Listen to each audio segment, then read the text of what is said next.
Well, good evening, everyone. Thank you for tuning in to Watching the World, where we have our weekly legal review on Sunday nights at 8 o'clock Eastern Time and also 7 o'clock Central Standard Time.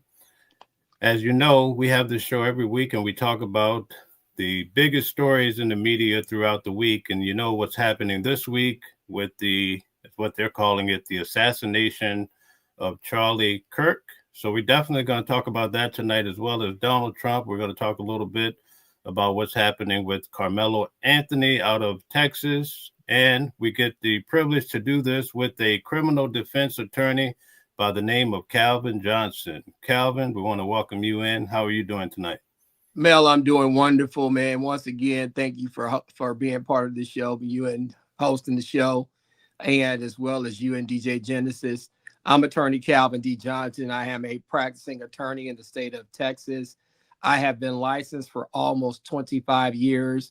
I primarily handle criminal defense work. I hold degrees in political science and history, so I have been involved in politics. I ran for public office down here in Dallas, Texas on 2 occasions, and I'm really politically active in my own community. But the reason why we have this show is because we want to talk politics and law and legal stuff, and we want to try to give you, the viewers, some extra insight on what's happening. How you can get in touch with me is multiple ways. The first way is my office, 214-565-5600. The other way you can get in touch with me is by email. You can email me at attorneycalvindjohnson@gmail.com. Or you can go to our website, the greatest website in the world, theywon'tletmeout.com. And that's when you can't get out. If they won't let you out, Calvin will get you out. So that's how you can get in touch with me. And once again, Mel, we thank you for doing what you do for the show and your journalism. And let's talk about what's happening this week, man. Let's get it. What's going on in the world? All right. So since we spoke last, or at least had the show together on Sunday, there was the big event with the unaliving of Charlie Kirk. What were your thoughts about that? Well, it's on my end, and I always tell people, and I even caused some heat this week because some people were gleeful that the man got killed. And I'm of the opinion that I'm never gleeful about loss of life. I don't want to see anybody get killed or anybody die. But with that being said, he said a lot of mean, hurtful, arrogant, self-righteous stuff while he was living to a lot of people. I mean, he talked about Supreme Court justices like they didn't have the processing power in their brain to do A, B, and C. He disrespected Martin Luther King, said that he wasn't a good person. He said a lot of stuff during these debates and some of his interviews that really angered a lot of people. But with that being said, I still do not cheer, advocate for, or push the unaliving of someone just because I disagree with them politically. Some people were upset that I said that because some people feel that particular individual deserved it. I don't think anybody deserves to die in that way. But with that being said, he was no saint.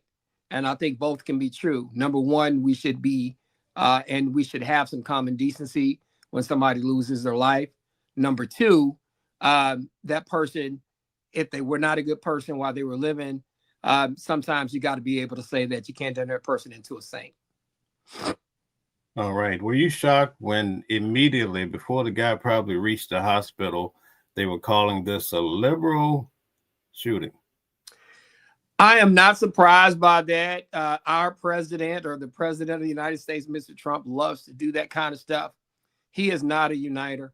Like I tell you before, I try to be fair about whatever he's doing.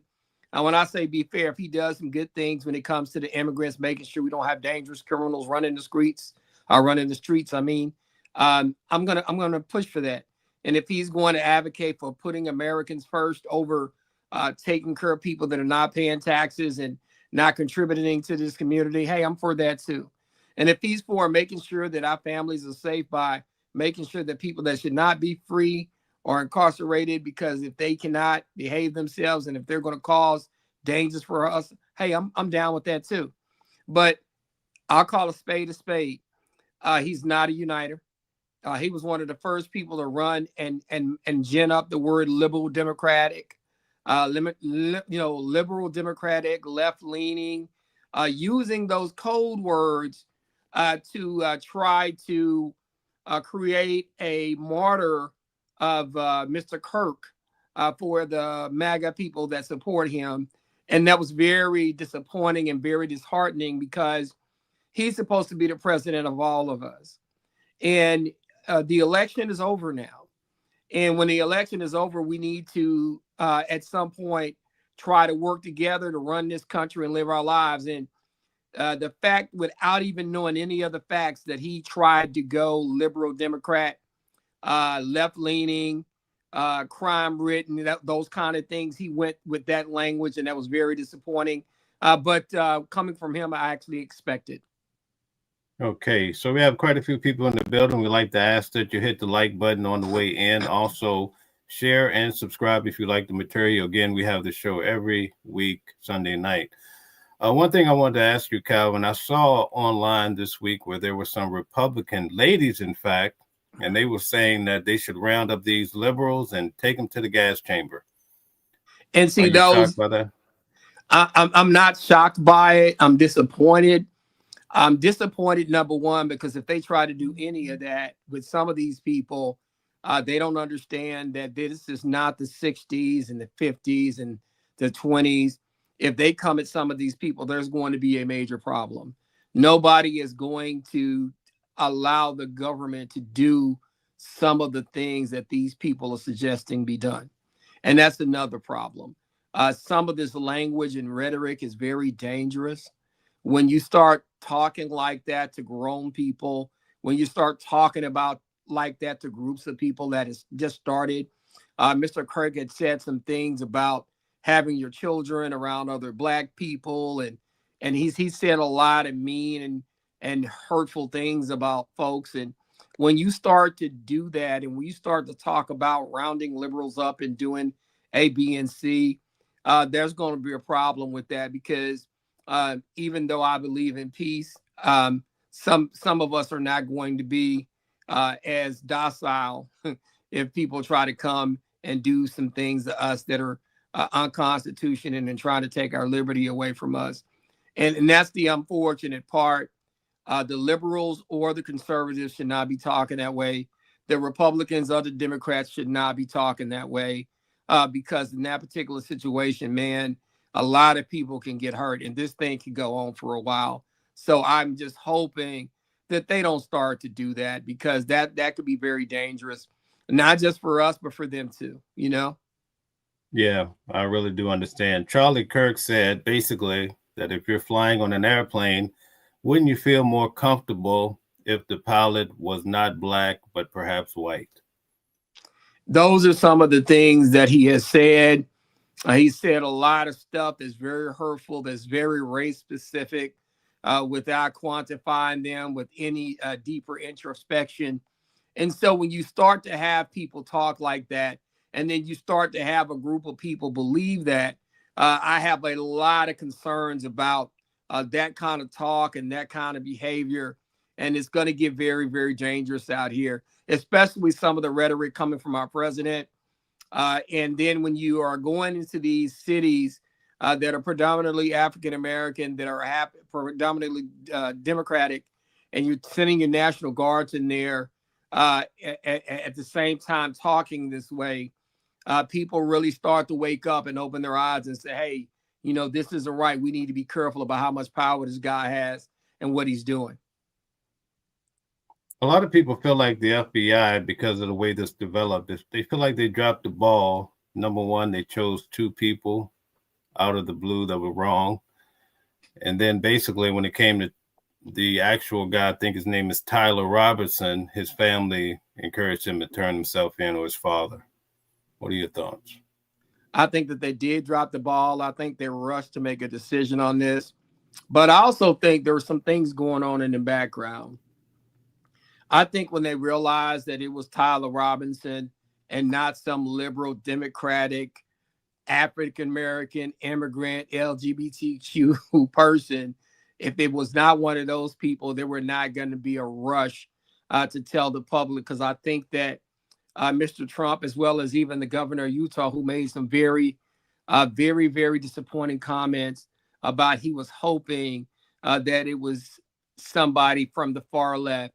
He was hoping it was a liberal Democratic person. He was hoping and praying that it was somebody from that group of people. And so it does not surprise me that the FBI dropped the ball, but I think they may have been made to drop the ball. And when they start talking about we're going to go to war because of this, then I just don't understand that, because I go like, well, one of your own killed you. And that's what people don't want to understand. And there's rumors that this guy was dating a guy that was trans, and Mr. Kirk said something about trans people that triggered him. But at the end of the day, the guy was an independent, allegedly. He was not a liberal Democrat. And when you think about it, he was from Utah. He was raised in Utah, family from Utah, got a scholarship to a university in Utah, probably raised in extremely conservative Christian values. However, that raising was tinged with some MAGA and some probably overly aggressive, devout conservative Christian ideology. And I think that when you have people like that are taught that it's okay to take out people who do not agree with you, and you have that kind of ideology, and then you partake in a lifestyle that group of people will shun, and you hear this person speaking about the lifestyle that you're living in, then it can really trigger you to do the damage that you have been raised and taught to do. The truth of the matter is, he was raised in that environment. That environment is dangerous. It's led to several mass shootings. It's led to people thinking that they can take things to that level.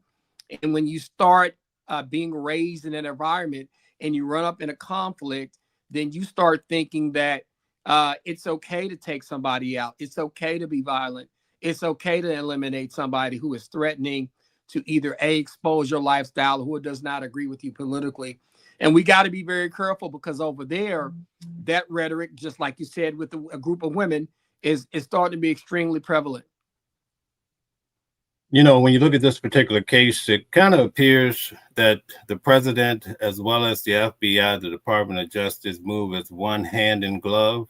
But in previous administrations, there was always a distinct difference. Why do you think this has developed? I think it's developed because Trump wants to control everything. And if he does not like something that one group of the government or one arm of the government is not doing, he's going to punish them. And so when he starts to punish them, that could be a problem. And he'll fire you if you don't do or handle or say something the way he wants you to say it. He's done that to several people in this administration. And I think what you used to have is you would have the president, once he appointed somebody, he would let them go do their job, and he would try not to interfere with them doing their job. This president doesn't see it that way. People who work under his administration, if they don't speak the right language or they anger him, they could lose their jobs. And so the separation between the entities and the units and the agencies is not there anymore. Everything has to go through Trump, and it's almost feels like a dictatorship. Right. Considering many months back, the president of the United States, someone made an attempt on his life. And this was basically another play of the same situation. I think the distance was, they say double, but definitely he shot from a far distance, right? Mm-hmm. Why do you think they didn't really cover that very well when it came to this particular event, or all events high-profile events going forward? I think that they need to do that, especially when you have situations like this. You have a lot of weapons. You have a lot of high-powered weapons. A lot of these people have access to scopes and all kind of high-powered, very efficient, very accurate weaponry that can hit people from 200, 300, 400, 1,000 feet. When you think about it, somebody from 200 feet hit him in the neck to take his life from 200 feet. And that's not an easy shot, And so when you start thinking about the prevalency of guns in America, the ability to be able to get your hands on guns, the fact that a lot of these mass events that you may have people that are going that agree with the person that's speaking, but you also may have a large contingent that does not agree. And some of those people are coming to start trouble. And we got to start thinking about that moving forward. I don't understand why they don't have those areas better secured. Right. We're starting to see the same similar profile when it comes to these shooters around 21, 22, young, white, Caucasian guys. Do you think that this is a sign of a new generation? I think it is. And I think that because they're younger white gentlemen that come from those backgrounds that are raised around guns, I don't think that America likes that to be the face of a problem. They want the immigrant, they want the black man, they want the gay man or the gay woman or trans person to be the idea of something that they can fear. But what happens is when you have to look yourself in the mirror and it becomes one of the people that was raised in one of your communities with your church values in your state that went to your university, then it's really hard for them to chew that. You know, I literally said to somebody, I said, well, it's Utah State. I said, I looked in that crowd, I didn't see any black people. I said, basketball season is not in, so the Utah Jazz is not playing, so half of our population is not even in town because that's how many black people up there. Ain't very many. And so what angered me was that I heard that a lot of the HBCUs were getting threats after this shooting. And I'm like, well, how is that? One white guy shoots another white guy, and they both are conservative Christians from Utah, raised under that same umbrella with those same ideas. And this happened in Utah. It happened at a school function. How does it go from that happening there to HBCUs being threatened because of what happened to Charlie Kirk? I don't understand that. Make that make sense to me. I'm not getting it. Right after the shooting, people, at least on my Facebook, they were saying, oh, the liberals are violent. We need to do something about these liberals. And then when it came out that actually he grew up in a Republican household, the narrative sort of changed to saying, oh, he was radicalized by the left. But when you look at the left, you don't see a lot of these shooting from top of buildings. So how could that be that they're being radicalized by the left who don't really shoot guns? And see, I don't understand that. I don't understand that. A lot of people on the left are not pro-gun. A lot of the people on the left don't have access to high-power weaponry, nor do they want it. And so when you have situations like that, I just don't understand for the life of me, Mel, how they can twist and try to turn that into something where the left did something wrong.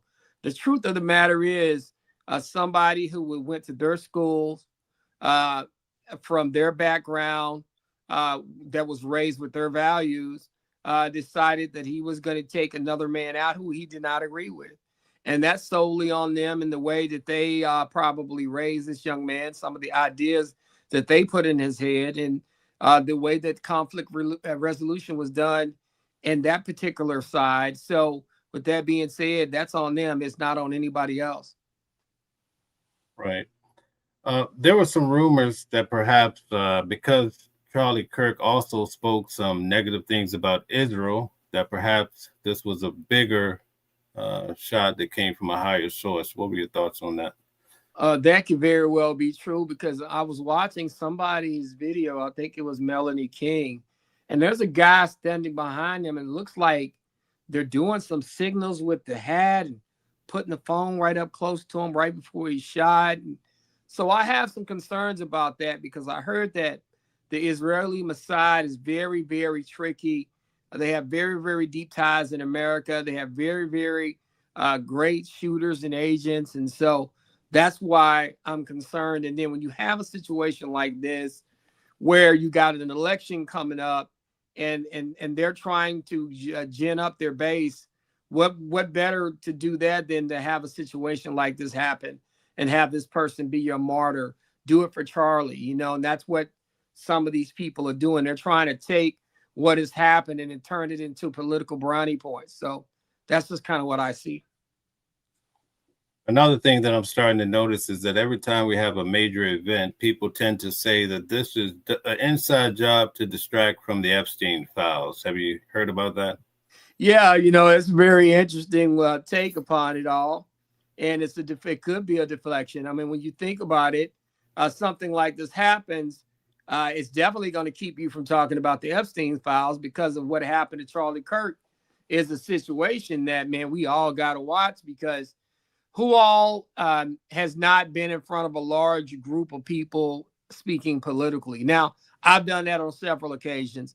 I've been around where we have debates and forums and all kind of stuff where things could go. And you got an environment where people are starting to kill people because of their political ideas. And with that being said, there have been people in America that they've even lost their jobs because they just happen to post about Mr. Kirk, good, bad, or indifferent. And some of these companies don't want to be connected to them, and they've let them go. Right.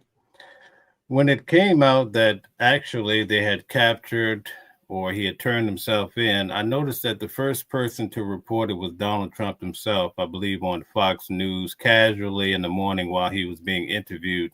Do you think that's by design?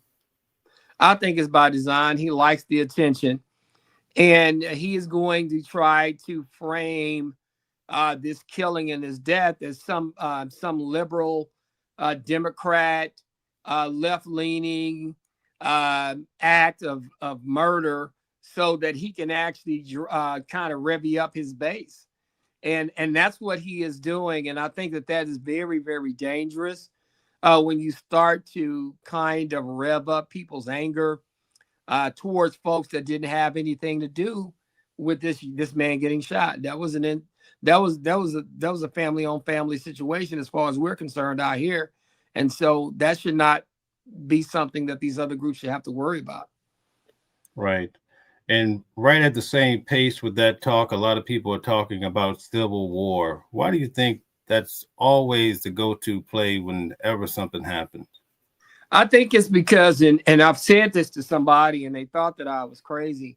Once the white people in America don't have the numbers to remain in control, then it's going to be a different kind of flavor. It's going to be a different kind of feeling. And what I've tried to tell people, it's not all white people. I don't want to generalize. I want to be careful when I say that. But with that being said, sometimes people have decided that regular democracy, as it has been in America, no longer works for them. And so some people think that we're so tied to our Constitution, the way we elect presidents, and, by the Electoral College, the way we vote mayors in, the way we pick city council districts, the way we pick state representative districts, the way we pick congressional districts. Some people think that we're truly tied to that to forever, and we're not. If a group of people who have power have decided that whatever that we're doing does not work for them, they're going to want to do something else. So that does not surprise me, no. I think some of them have decided that democracy no longer works for them. Right. That's something. What are people saying in your local community? I know you're in the whole legal world. How are they responding to such a dramatic event? Well, you know what? It's crazy, man. A lot of people are making comments. I do a show with a lady that has this thing called Christians in Public Service, and so she has some unique perspectives on some stuff. And then I actually posted earlier today. I'm part of a forum that says Christians Against Hate, and I actually posted, when you teach people to hate those who don't agree with you, don't be surprised when that hate comes knocking at your front door. Which means when you raise your people, your children, the people that follow you, to hate others that don't agree with them, we should not be surprised that that hate can come toward us, but it also can go back knocking at their door. And when I say knocking at their door, there was a song in the back in the days by a rapper, and he said he had a song called "The Hate That Hate Made." And when I say the hate that hate made, the hate that hate made can come back and knock at the door, which means once you raise somebody to hate people that disagree with them, or that take another position, or you make that person the enemy because they disagree with you, not just a friend that you disagreed with, but a person you disagree with now becomes your enemy and your op. Some people are willing to take that person out. And that's very, very dangerous in America right now. We got to be careful with that. So in the current season, it seems that Christianity has become synonymous with MAGA, or MAGA with Christianity. But the person leading the forefront of the religion is Jesus Christ. And according to the Bible, you should love your neighbor as yourself. So why are the people that are pushing the Christian agenda so contrary when it comes to loving their neighbor, but they show hate in many cases? And so this is one of the things that I've talked to people about. And I actually said this week, it's amazing that in the midst of all of this, the very hate that killed Charlie Kirk was homegrown. The person was from Utah, raised in their household. He was taught their warped version of Christianity. He got a scholarship to their schools.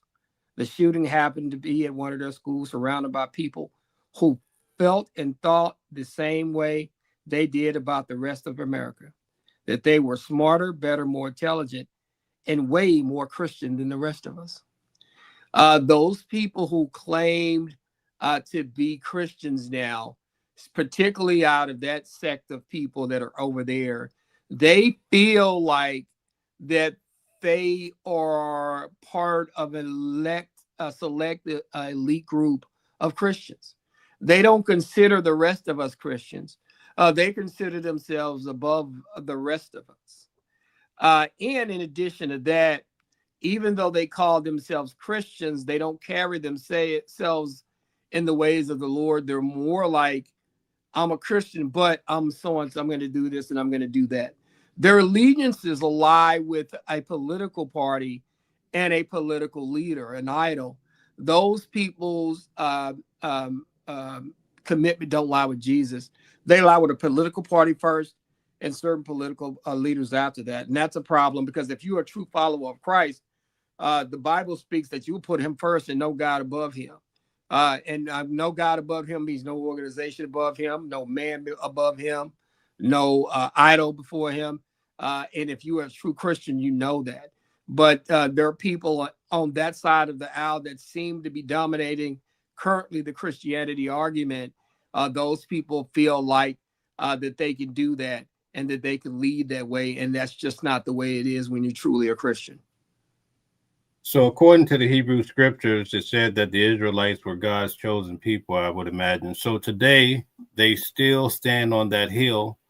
But if we're starting to see, when it comes to MAGA, a lot of individuals are starting to turn. In fact, Charlie Kirk took a strong stance as to all of the terrible things that are happening to people being killed over in, Gaza and so forth.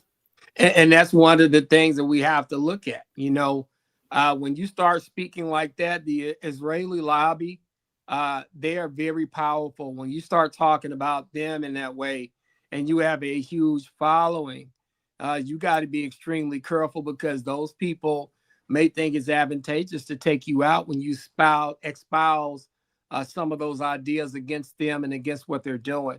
So you got to be very careful when you're making those kind of comments, especially when it comes to the Israelis and their behavior with Gaza and the conflict that's going on over there. So do you think that's the reason why we see a lot of things happening in the United States, especially with Donald Trump, that gives the appearance that Netanyahu gets to pretty much do whatever they want to do?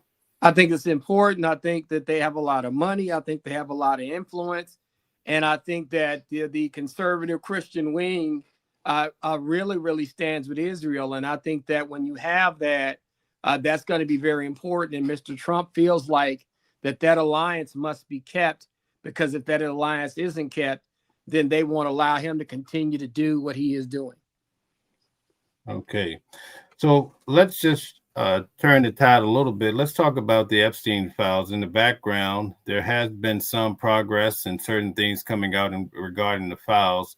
Do you think that they're really going to make any progress here? No, And I think people are not going to want to talk about that as much because people are going to want to talk about Kirk. They're going to want to talk about what's going to happen moving forward. I don't think any real progress is going to be made. Right.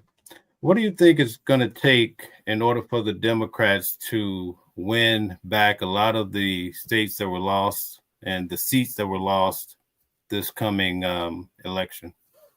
I think the Democrats need to quit focusing on the far left wing of the party. I think that they need to start having some healthy conversations around African American women, but more importantly, African American men, because they need to shore those folks up to make sure that they come to the poll. Because truth of the matter is, you want to get the group to the poll who votes most in your favor. The top two groups of the Democratic Party are African American women, number one, and then African American men, number two. They're the most loyal wings of that particular party. So I think that they need to start looking at those two groups and asking them what they want, what they need, what's going to be comfortable for those people in those communities to get them back to the polls. I just don't know if the Democrats have it in them. I think that the far left wing of the party, I think that the LGBT community, I think if you try to have some conversations with them, they don't even want to have certain discussions with you about certain things.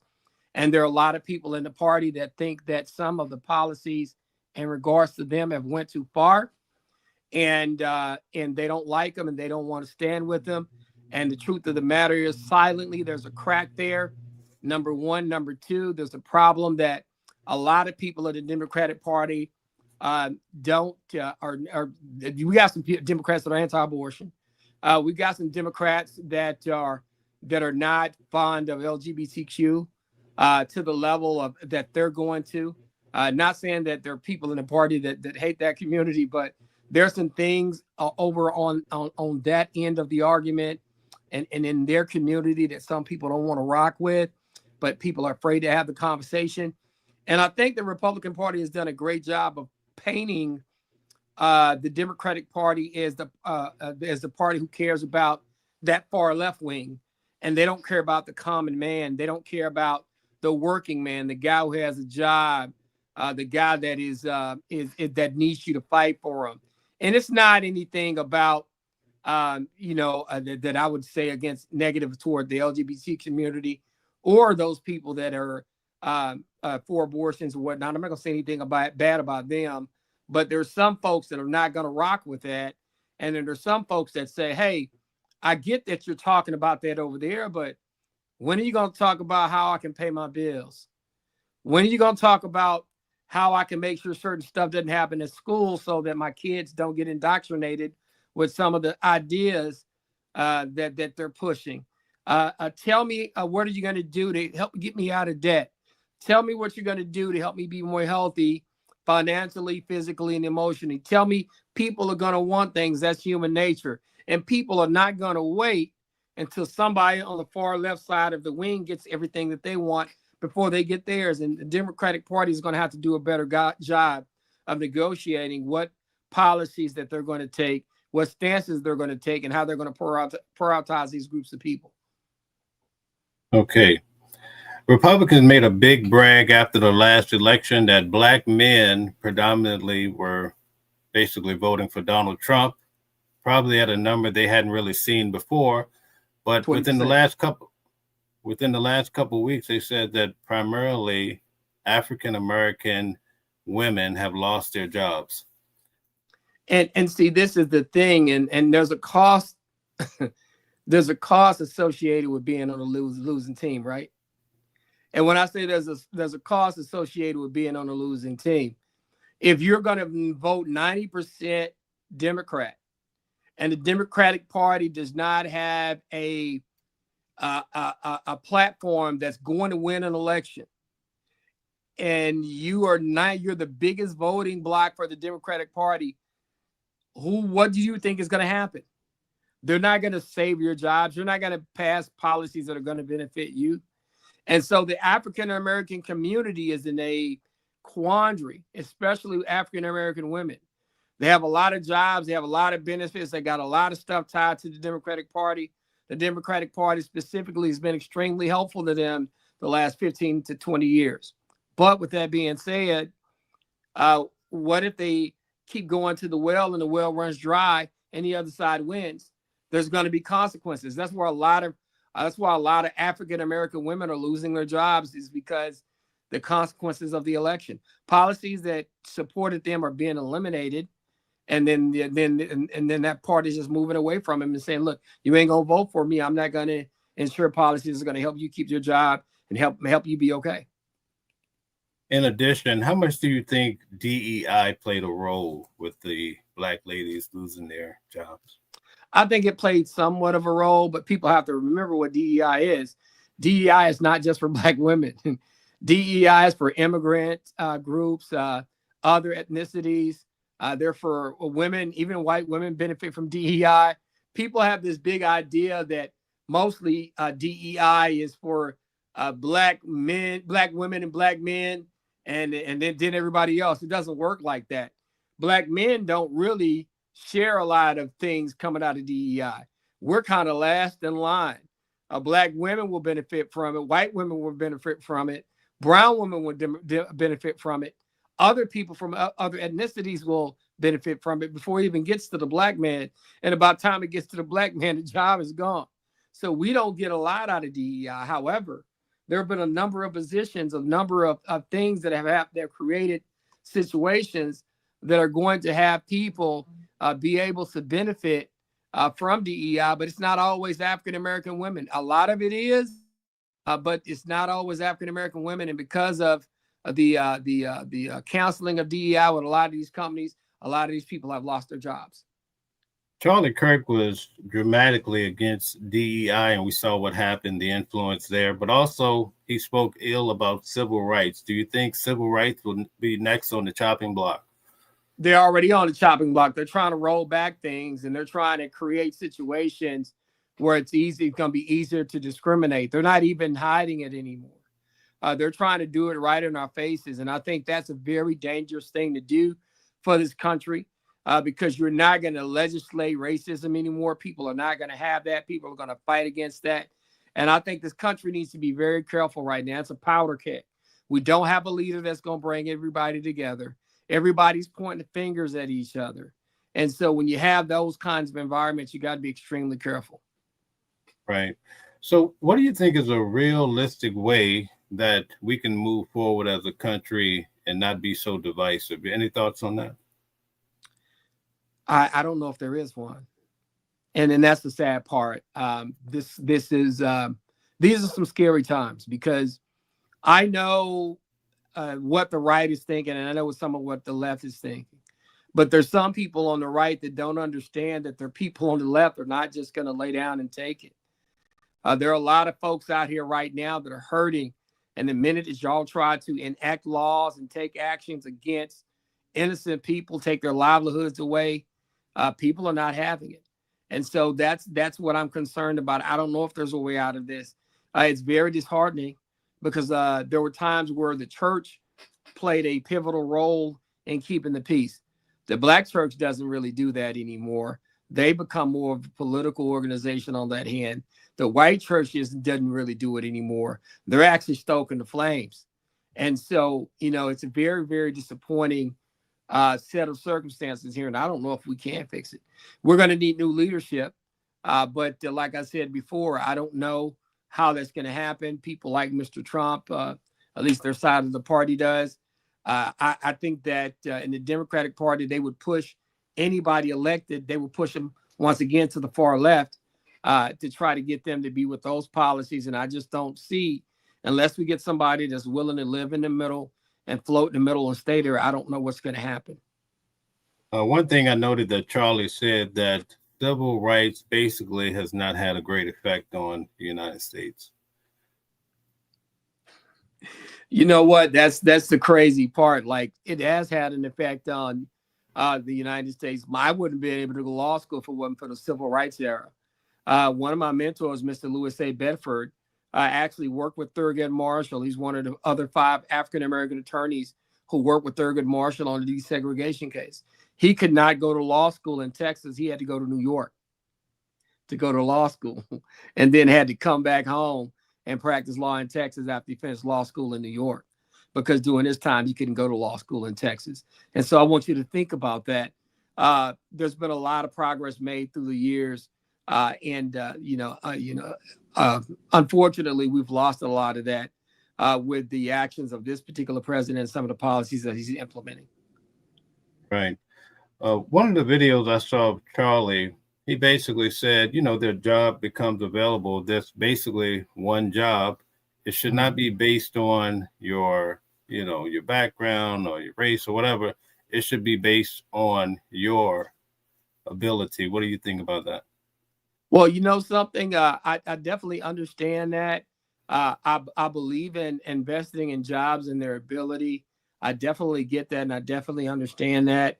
But I think it's also important to make sure that everybody's point of view is looking at, and you want people in places that sometimes come from similar backgrounds. Listen, I'm not a big DEI guy. Everything that I've gotten, I've had to work hard for. I'm not going to hire anybody based on DEI. I'm going to hire them based on the fact that they can do their job. I do understand the argument of years of systematic racism through certain agencies, industries, and jobs. I definitely understand that. But with that being said, I really don't look at DEI as something that I really support. But I can understand how someone would say, hey, look, if I can do the job and I got the, I got the experience and I got the knowledge, nobody else should be getting this job because they just happen to be a woman or happen to be a Black woman or a white woman or a Hispanic woman. If I'm the most qualified, I should get the job. And I'm definitely a fan of having the most qualified person in that job. I'm not a big DEI guy. I understand the arguments of people that support DEI, but I also understand the arguments of people that say, hey, man, look, I busted my butt. I went to college. I finished at the top of my class. I should be able to get that job. It shouldn't go to somebody else. And I can agree with that, man. I can agree with some of that, definitely. I also saw where Charlie Kirk basically said that Black people perhaps don't have the best motives. He used the example of Carmelo Anthony. He said they raised about $500,000 on a GoFundMe, and then they turned around and hired a public defender. What do you think? And see, those are the things he's using that to stoke the flames, He's using that to stoke the flames. And that's something that that you got to be careful with. People like Charlie Kirk will get people all up in aroused and ready to fight and rumble about saying certain things. And I definitely understand how that look. I'm not going to lie. If I have a GoFundMe and I raise all of this money and then all of a sudden the court has to give me an attorney, then it looks bad. But when you look deeper, these people are getting death threats. They can't go to work. They don't have a place to live. How they're going to sustain themselves while they fight for their freedom. With that being said, I understand how somebody could say, hey, if this guy has $500,000 in GoFundMe, then why are taxpayers paying for his representation? So I can definitely see and understand that. In this particular country, when slavery ended, Black people perhaps did not have a lot, right? But in this day and time, you have a lot of Black people, perhaps that have more than whites and other races too. So we're not living in the same era. Do you think that makes it much harder to do all of the crazy ideas that you see these guys saying online? Yeah, man, I definitely understand it. Ask that again, Mel. What you say again? Say that again, because I want the audience to catch that. So when we came out of slavery, Black people hardly had much of anything because they were in slavery. But now you have a lot of Black people that are successful and a lot of millionaires that are even richer than whites. So when it comes to all these Project 2025 agendas and all of this segregation, these extremists, do you think it's much harder to try that type of nonsense? I think it is. And that's one of the things that's out there. I think it is a lot harder to say that, and because we have made some progress on one end, but on the other end, there's still progress to be made. Because systematically, like you said, when we got here, we didn't have anything. We didn't have any ties. We didn't have any ties to some of the legacy things that they had because they've been here and their families were here. So there's a lot to be said about that. And I definitely understand what you're saying. Okay, very good. So, getting back to what Charlie said about Carmelo Anthony, I wanted to unpack that. Is there any truth to that, that they raised $500,000 and then turned around and hired a public defender? I think what people don't understand is Go, Send, Give is a different kind of platform. And what happens is when you have a huge case like that, it's more than just about having a lawyer, right? You got to hire a lawyer, but then when you can't work because it's so high profile, his dad can't go to work because it's a danger issue. They're getting death threats. They have to live in a gated place so that some nut job can't just walk up to a door and blow their heads off by knocking on the door. They got to have security. So when you look at that, unfortunately, I can definitely understand what somebody would say. Well, hey, they've raised this money. How can they use this money and not pay for their own lawyer? But with that being said, when somebody's being threatened and their whole family can't work, I could see why it would be important to have that kind of money to take care of those kinds of things. Another point that Charlie Kirk had made that I thought was quite interesting is that you pay your taxes, you become successful, and yet every time you go downtown, let's say Chicago, inner city, New York, or what have you, you always have to deal with the black man, especially groups of them trying to take what you have. What are your thoughts? I think that's dangerous. That's dangerous talk. And there are situations where you do have to deal with that stuff, but when you start putting that stuff in people's head, everybody wants to stay safe. And so when you start putting that kind of rhetoric in people's heads, man, you got to be extremely careful because people will start to make judgments about people. They'll start to hate those groups of people. They won't treat those groups of people fairly. And more importantly, they could go out and really try to do something to those folks. And those folks could only be doing what they're supposed to do, coming from work, living their life, just happen to be downtown. But you stick that kind of crazy rhetoric in somebody's head, then it could be a problem. Okay. How do we find a balance, though? Because there is a big problem, especially here in New York, where people are actually getting hurt, and there's a lot of crime in the inner city. Do we just try to label it to one race, or is there enough to share around? I think it's enough to share around. I think when you put a lot of people on top of each other, crime is inevitable when you have a bunch of haves and have-nots within certain distances of each other. However, I do think there's a crime problem in America, and I think that something needs to be done about it. I'm a black man, but I'm not going to just, hey, I'm for all the black people. But if they're committing crimes, I'm not for them. If they're trying to take stuff from white folks, black folks, brown folks, I don't care what color you are, I'm not for them. If they're trying to make it harder for me to get home at night and I got to worry about somebody hit me in my head and taking my wallet, I'm not for them either. We're regular people. It's definitely a problem, and it definitely needs to be addressed. You know, the inner city crime needs to be addressed.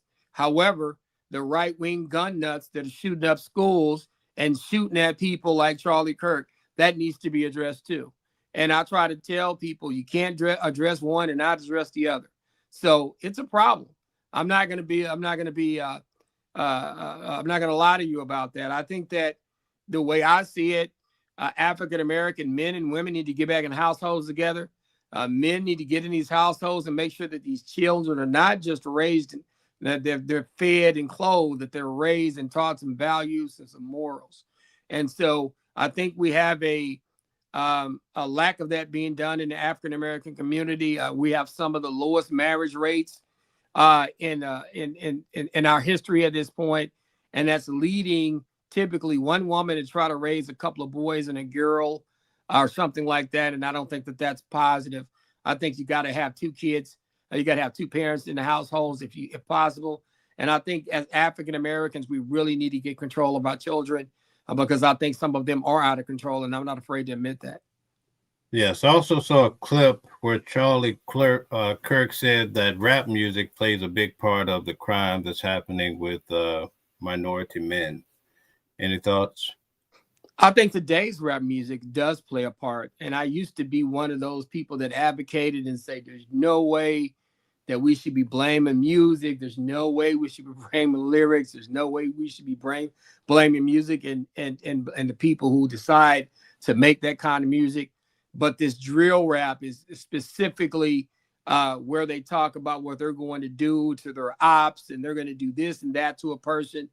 I think that music is a problem, because I think media and nowadays, not back where maybe when we listen to NWA and Ice-T and some of the other things, right now, media is so accessible.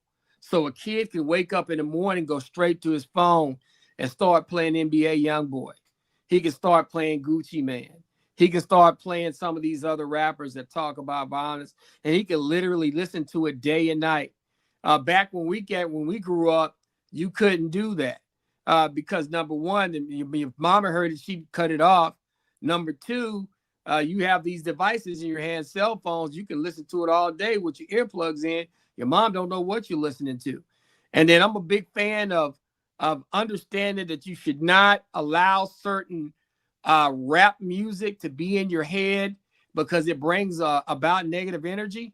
And I'm not going to lie, some of the drill rap that comes out of Florida, Chicago, and other places is starting to encourage a group of young people to do some things that they don't understand is going to follow them around the rest of their life, and it can be very, very dangerous for the rest of the community. Right. Another argument similar to the rap music argument that Charlie made, he made another one saying that basically when a man has a child, get a lady pregnant, he's supposed to stay with her until the end of the days, like some of the religions are pushing that thought process. But he said that's the problem in the Black community, because guys are having babies by women and they just move on to the next woman. What are your thoughts? That is happening a lot in our communities. We need to start talking about that. But the problem is, and a lot of people would just point to the Black men and say, you guys are the problem. But I think that the way that Black men and Black women deal with each other needs to change. And when I say that needs to change, you have a lot of women that are extremely non-feminine. They're pushing that they should get all of this stuff. You got to have all this stuff before you marry them. They're not willing to build with you like the ones from the old days. They're letting the outside influences, whether that be social media, whether that be their girlfriends, whether it be social media platforms, influence them on what they should look for in a man. People have to understand that church is less prevalent in the African-American community, where you could go to church and meet somebody, and then you could get married, and then y'all could raise your family in the church. But that kind of stuff is not happening anymore. Church attendance is down. Traditional values are down. There's a very monolithic kind of approach that a lot of women are using. I don't need a man, and if I get one, he has to have this and that. And then a lot of men are waking up and saying, well, wait a minute, why would I take care of a woman if this is all I'm getting out of it? I'm not getting the old school woman that maybe my mama was, or that my grandmother was. And so in our community, we have a huge problem with the lack of couples, because you have to think about it. One household, two incomes. So there's going to be one light bill, one water bill, one cell phone bill, one utility bill, one mortgage. And you're going to get more out of it if you have a man and a woman that are making a decent amount of money. But when you have one person households, they're paying for everything. And some of the things that there would be one bill is two bills, because y'all are not together, and you're over here and she's living over there. We got to really commit to our households, but we also have to have some very uncomfortable situations. The reason why I say this is because if you're going to be aborting your babies, that's not going to raise the number of African Americans that are going to be on this earth. If they're entering different kinds of relationships, there's not going to be a number of traditional households in the African American community to replace the ones that we have lost.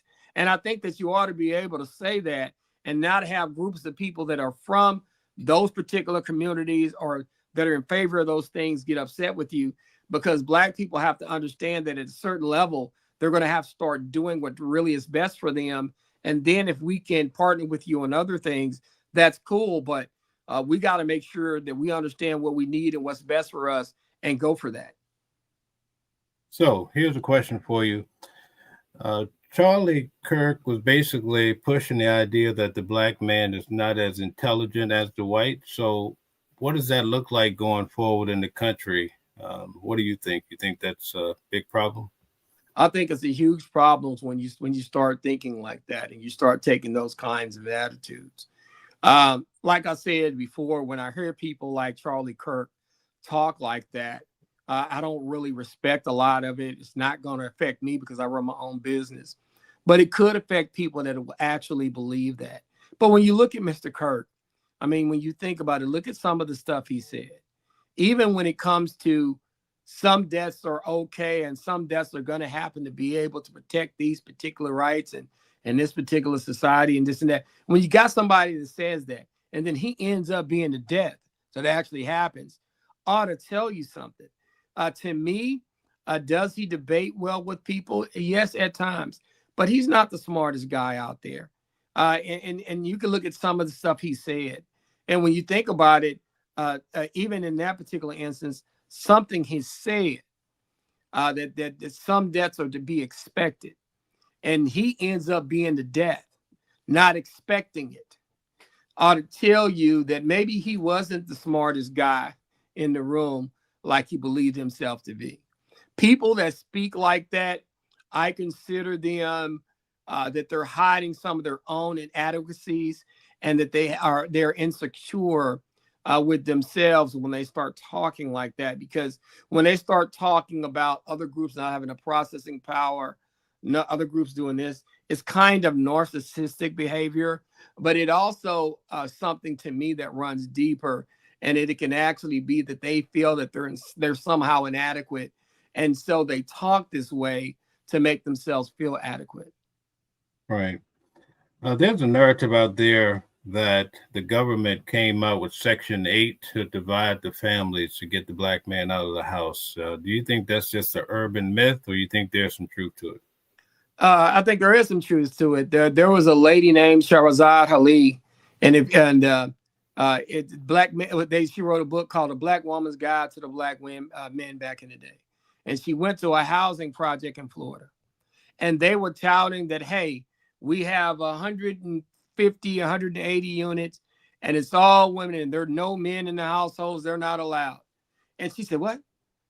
And she said, that's the craziest thing I've ever heard in my life. And they were like, well, what do you mean? You mean to tell me that you got 180 households, ain't no men around? Who's going to help raise these kids? Raising the kid is more than feeding and clothing them. You got to teach them values. And be honest, they didn't get pregnant just by, osmosis. They got pregnant because they were dealing with a man. So if you're going to take these men out of the households and make it a condition that, hey, you can have this apartment, but you can't have a man in the household. Yeah. To me, whether they did it on purpose or whether they did it on accident, they played a huge part in separating the black man and the black woman. Because back in the day, when you had those Section 8 apartments, you couldn't have a man staying with you. And what did that lead to? It led to a lot of single parent households. And it had led to a lot of people struggling into perpetuity. And it led to a lot of men and young women being raised without the influence of a father. I was trying to tell people that there are certain things that a woman can give kids, and there are certain things that a man can give kids. There are certain things that a woman cannot give children. And there are certain things that a man cannot give children. But God made it that way because he anticipated that there would be two parents in the household. And when we try to do it any way outside of that, there's going to be a problem. Now, going back to Charlie's argument about the whole rap music, there was a time, maybe about 30 years ago, where in the rap music, it became very prevalent to call women hoes and bitches. Mm-hmm. Do you think what we're seeing now in society, especially in the Black community, is the repercussions of that? I think that's part of it. But I also think when you had that music back in the day, you had a counterbalance. And people say, what do you mean you had a counterbalance? To every NWA, you had a common. For every Debrat or seductive Foxy Brown or Lil' Kim, you had a Queen Latifah. You had a Moni Love. Or you had an MC Light. And so those used to have a counterbalance in the music of the past. But now you don't have that. You don't have anybody speaking positivity into the community. You have a lot of people that's talking about killing and sex. When you think about it, the rapper Sexy Red, what is she talking about? A song Pound Town, which makes absolutely no sense to me. And then when you look at some of the other popular music, it's all about murder, murder, kill, kill. And then people are vibing out in that on that music and listening to it in the morning and afternoons and at night, and they're partying to it and they're riding around to it. It can become, if that's the only influence that you're doing 24/7, you can become what's happening in this music. And back in the day, there was not the environment of that. Now the environment of that exists, and I think it's a huge problem in the community, and it's a huge problem in the rap music business, because a lot of people think that rap music itself is actually becoming extinct. People are not making enough money in it. People are tired of listening to the drill rap, the murder rap. People just want to have a good time, and rap itself is losing popularity because it's no longer about the lyrics and the wordplay and the activism of the public enemies or the poor righteous teachers and those kinds of groups.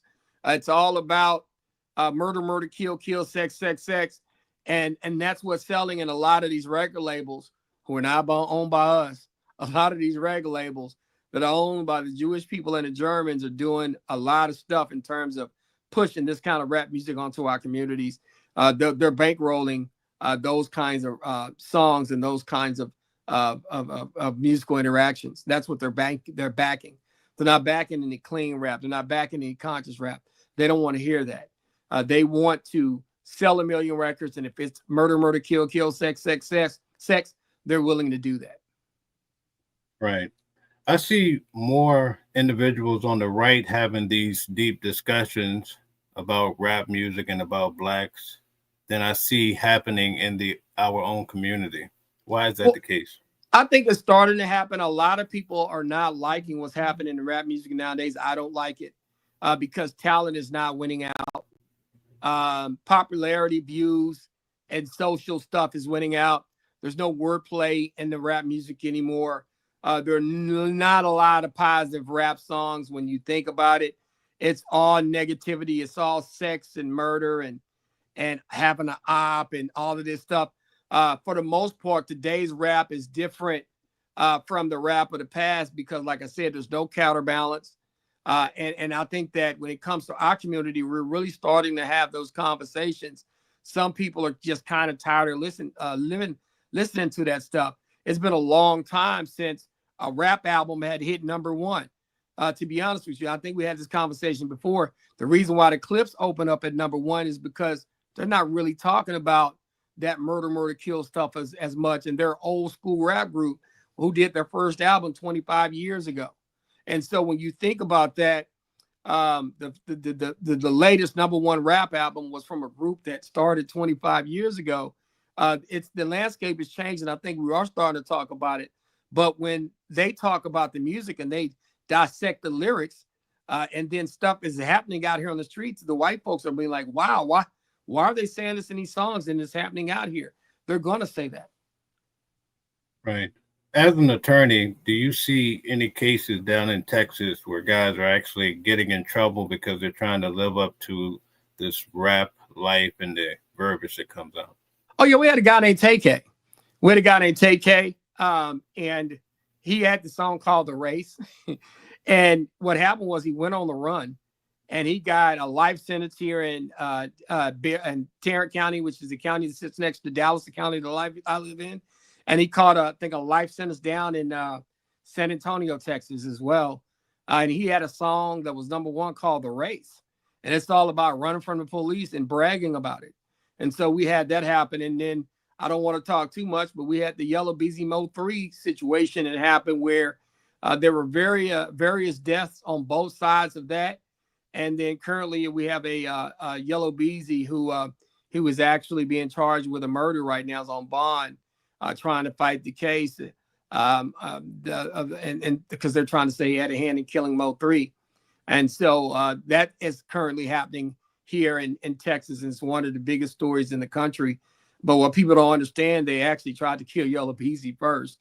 And so when you think about it, that there are a lot of rap beefs, especially in Texas right now, that have caused problems. These rap beefs are happening all over the country. Okay. William says, look it up. The Democrats lock up more blacks and Asians than anyone else.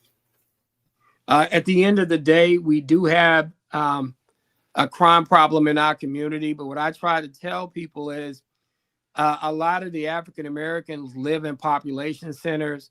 A lot of the African Americans are living on top of each other. And so they're more congested. And so when you're more congested, black on black crime is really going to happen. And a lot of it's going to happen because you're living on top of each other. You're interacting with each other. You're trying to make a living off of each other. Sometimes you're taking from each other. So I think part of it is that we have a crime problem in our community. But I also think this is a proximity argument that says that because we're so close to each other and we're on top of each other and we don't have a lot, we're trying to take as much as we can so we'll have what we need. Okay. Daniel Price has the actual quote from Charlie Kirk. He says, if I see a black pilot, I'm going to be thinking, boy, I sure hope he's qualified. Well, I always try to tell people, if people feel like that, then, you can feel like that. I can't tell people how to feel. But with that being said, we've seen plenty of pilots that have been drunkards. They were white that tried to fly planes and had the controls taken from them. I don't think you should be looking to see if a person is as just because of their skin color, then equate if they're qualified or not. A lot can be said about those things. And I think that when people start to say idiotic stuff like that, then that's just, that I don't understand it. And I think that's very dangerous. And I think it's very foolish. Okay. Elon Musk actually made a statement. He said that if you were having surgery, you yourself, and you had a white surgeon or you had a black surgeon, who would you go with, knowing that whites are more intelligent? First of all, he assumes that whites are more intelligent, which I don't buy that, number one. Number two, it would just depend on where the doctors went to school, how well they done, how experienced they were. That's what I would make my decision on. It wouldn't be a color thing. Right. Okay. So could you tell everyone where they could find you? We're wrapping up here for our discussion, and we're going to move on to bringing people up. If anybody in the audience would like to come up and share their thoughts or ask some questions, feel free to do so. And also, we're going to go through some of the comments. I see there's a big argument in the comments section. We're going to hit that mail. We're going to hit that mail, and I'm going to tell you how you get in touch with me is that they won't let me out.com, the website. My phone number, 214-565-5600. And I can also be emailed at attorneycalvindjohnson@gmail.com. Mel, I'm excited about getting to this comment section. There's a lot of people arguing. There's a lot of stuff I know I've seen pop up that I want to address. And so I can't wait, man. Let's go. Let's get it. See what kind of comments are out there. What's happening out here in the chat. Okay. Rob D says, Elon, the only real Afro here. Think about that. What do you mean? The only Afro here? Well, Elon. He's the only real African. Oh my goodness. Yeah. So Elon Musk, man, he is, him and Trump and the relationship that they have is pretty interesting. But I just wonder about how that relationship that him and Trump have and how that's benefited Trump and how it's benefited Elon. And Elon's, once again, I think he's very arrogant and he thinks he knows everything. And I think that's not good for the country. That's crazy. Okay. And the key says, can you please repeat the name of the book? Did you mention a book? Yeah. It's by Shahrazad Ali. It's called The Black Woman's Guide to the Black Men. To Understanding the Black Man. The Black Woman's Guide to Understanding the Black Man. Okay. David Z made a clarification in regards to Charlie Kirk. He says there isn't a link anyways because he never said he thinks black people are dumb. I think at the end of the day, a lot of these people want to justify a bunch of the stuff that Charlie Kirk was saying. But at the end of the day, he said a lot of mean, hurtful stuff to a lot of people. that a lot of people put a lot of stock in. I didn't put a lot of stock in because I don't think that Charlie Kirk is very smart. I think that he uses race to get attention. I've watched him debate, and typically when he's going on some of these universities and some of these debating stages, I just don't think he ran into anybody that really knew their stuff well enough to be able to debate with him. He was very good at making sure that he went into areas where people didn't understand or didn't know enough about. And he would make statements, and those people were not really smart enough to challenge those statements. And I think that a lot of his success happened because of that. That's just what I see when it came to Mr. Kirk. But that's just kind of what I thought. Okay. Wham says Bill Clinton, 1995 police meeting, New York City, building 146. We are prosecuting more dumb blacks than ever, getting them off the streets. Well, I think when people start talking about Bill Clinton, they start talking about the crime bill, and they start talking about some of the things that were happening. People need to understand what was going on in America at that time. The war on drugs had started. The stuff called crack cocaine had hit the community. I lived in a community that was besieged by crack. People had no idea of how potent stuff was and how people were going to get hooked. In addition to that, our immigration policies at that time allowed people to come over here. And then the government itself was using some of this money to fight some of the stuff that was happening in the Iran-Contra affair, and people start talking about that. Some of the money was being used to fight these proxy wars in Central America, and the federal government was involved in these proxy wars, and they were using some of the money made from the sale of crack cocaine to do these little private operations and have these proxy wars. And I think people need to understand that we were at a very difficult time in America. You had the Jamaicans coming over here. You had high-powered weaponry on the street. You had mothers, sons, daughters addicted to crack cocaine. Then these people were willing to do anything in the world to make sure that they got their junk and got their dope. And I think that people at that point were desperate. Even when it came to people in the African American community, a lot of people supported that crime bill. I think 75% of the pastors supported that crime bill. I know 66% of the Congressional Black Caucus supported that crime bill.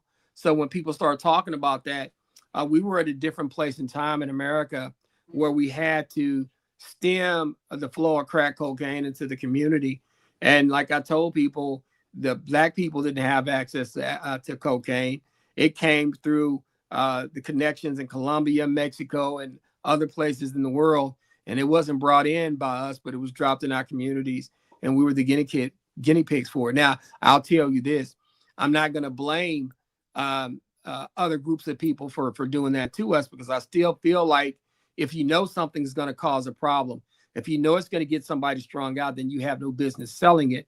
And you have no business making money off of it. And you have no business profiting off of the pain, suffering, and desperation of other people. And I would never do that. And so I believe that was such. And we were in a different time in America when that crime bill was passed. I lived through that. I lived in one of the roughest communities in Dallas. And so people don't understand what was going on then. I actually lived in one of those tough communities, so I have a better gathering of what was happening then when that crime bill got passed. Okay. Wham says, I'll take a brother off the street who can work over someone with a gender studies degree. Well, that's the other thing, too. You have a lot of different situations in America right now. And when it comes to the way people live, you have certain communities that live a certain way. You have people that want to go back to just having traditional communities, traditional households, traditional setups, and they want to just deal with people that live and believe in that traditional lifestyle. So you have a very, very tough situation out here when it comes to that kind of stuff that's happening in terms of who you're going to hire, somebody that's this or somebody that's that. Okay. St. Charles Travel says Kirk was about division. He was, and people need to understand that. He wanted to come and tell people that African American people were not smart. I mean, he's 31 years old, and he said that Ketanji Brown, I guess the Supreme Court justice, that her brain didn't have the processing power to bring on the Supreme Court. And you got somebody that's 31 years old that has not lived the kind of life that a Supreme Court justice has lived, that she went to law school, got a law degree, clerked, worked as a lawyer for a number of years, a very intelligent woman. He's making those kind of comments toward that kind of person. That's very, very interesting. Okay. Kate Cat says USA is going to fall. China is better. When she says USA is going to fall, I think currently we are feasting on each other. And I'm concerned right now because you have a lot of people talking with some of this angry rhetoric that they're going to go and lock people up and they're going to do this and they're going to do that. And I don't think that people understand that when you try to start talking about doing those kinds of things, this is an era of people. Everybody got guns. Everybody has the ability to have a weapon. And when you start talking about people's life, freedom, liberty, and you're going to do certain things to them, the lines are going to get blurred between, hey, you're doing your job as an official or as a person in the community, or B, you're trying to take me out and you're trying to violate my rights.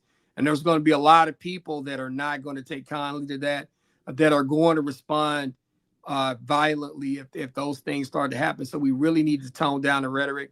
But I just still think that America is in a huge hole, and I don't know how we get out of it. Okay. Priority Mail says Kirk was about the truth, and the truth hurts sometimes. I always try to tell people there probably were some things that he said that could be very beneficial for people to listen to. But the truth of the matter is he said a lot of stuff that didn't make any sense. He said a lot of hurtful, discriminatory stuff. He said a lot of idiotic things about the intelligence of other people that he did not know. And he said a lot of stuff that when you think about it, he even said some stuff. And when you look at his demise, he said some people have to die to be able to get to A, B, and C. And hey, that particular statement itself cost him. I'm not saying that there were times where he said some stuff that some people needed to hear. But the flip side of that, too, is we just can't point to the stuff that maybe the 4 or 5 or 6 times that he said something good without pointing out the 7 or 8 or 9 or 10 times that he was extremely arrogant, disrespectful, and elitist in the way he talked. Okay. St. Charles Travel says Kirk literally said Black Americans were better off in the 1940s. Who said that? St. Charles Travels. He said they were better off in the 1940s. I tell people part of the issue is there's a group of people that feel like that integration hurt African American communities because it actually made them do business outside of their own communities, and they didn't keep the money in the communities. There's some things that were probably better than 1940s than now, but at the same time, you don't have to worry about somebody coming to snatch you out of your house. You don't have to worry about being in a sundown town and somebody eradicating your entire existence. There was a town called Comanche, Texas. That's here in Texas. I should drive through that to go to Brownwood, where I went to college at. I got stopped twice, one time in 3 minutes. And I'd say I'd never seen anything like that in my life. I got stopped twice in 3 minutes. And what happened was back in the 1880s, they had about 800 people in their town, and they decided on their own that there could be no more Black people living in Comanche and Comanche County. And they proceeded to run all of them out of the county and told them that they can't live, or took their property, ran them out, killed some of them, hurt some of them, did some unmentionable things to some of them. And so when you look back, African-American people have had to deal with a lot of things back in the history. And so when you start pointing stuff out and you start talking racial division, it's going to trigger something in African Americans to make sure to make sure that they're not getting put in the same positions that they had been put in before. Okay. AI says St. Kirk was a race divider. He was in a sense, and I would tell people, he really advocated for, in a sense, white people staying away from black people. He didn't have a lot of respect for black people and their levels of intelligence, and I think that people need to understand that some of the stuff that he said, in terms of the processing power, brain processing power, black people don't have. How he said some stuff about the Supreme Court justices. He said that Martin Luther King, Dr. King was a bad person. He said civil rights was a bad thing. He said a lot of stuff that was mean and angry and arrogant and elitist. And there's nothing wrong with pointing that out.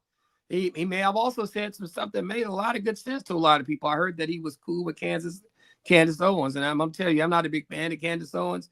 But at times she does say some things that say, hey, the black community needs to take into account, and that they need to understand certain things. And I always tell people, they'll go like, well, he had black friends and he was friends with Candace Owens. And hey, I get that. And hey, that's a good thing. We want him to have some black friends. It's good for him.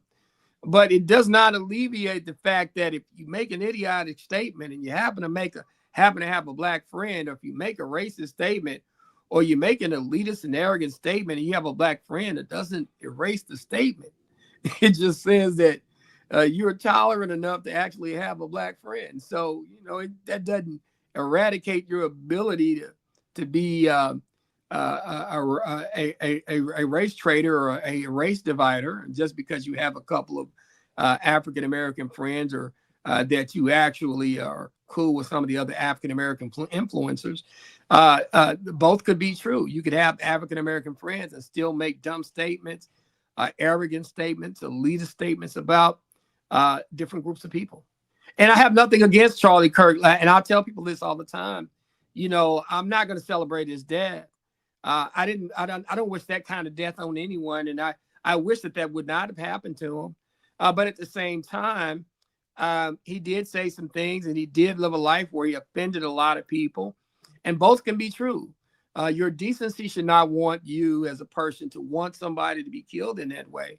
But the other side of it is, he's not a martyr either. He's not somebody that said a lot of positive stuff about a lot of groups and that was not disrespectful to a lot of people. Both can be true. He can be somebody who's extremely disrespectful, but he's also somebody who I felt like should not have died in the way he died. He has a wife. He has children. I would never want my children to see something like that happen in front of them, regardless of my ideas or points of view. And I have enough decency to not wish that on anyone. And I think that's the attitude that I take. Okay. Any thoughts on the president sending the National Guard to Chicago, but he changed his mind? He's going to send them to Memphis. I think I have some ideas about that. Memphis definitely has a crime problem. It's crazy because it's funny. I had this conversation. The city that the NBA players hate the most to go to, that they consider the most unsafe, is Memphis. And I used to work for NBA players.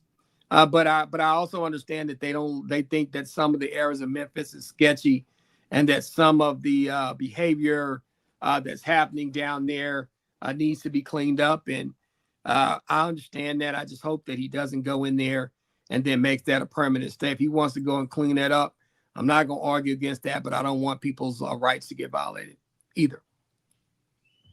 Okay, very good. All right, so we have quite a few comments coming in. Some are pretty bitter. Lotra says, show some sympathy, guys. A family lost a husband, father. And I did. And listen, ma'am, let me tell you, if the person says show some sympathy, I'm going to tell you that I do. As a follower of Christ, I'm not like these far-right Christians that don't have a heart for anybody. I don't want that to happen to anybody. I did not want that to happen to Mr. Kirk. I don't want somebody's wife or children to see something happen to their father like that.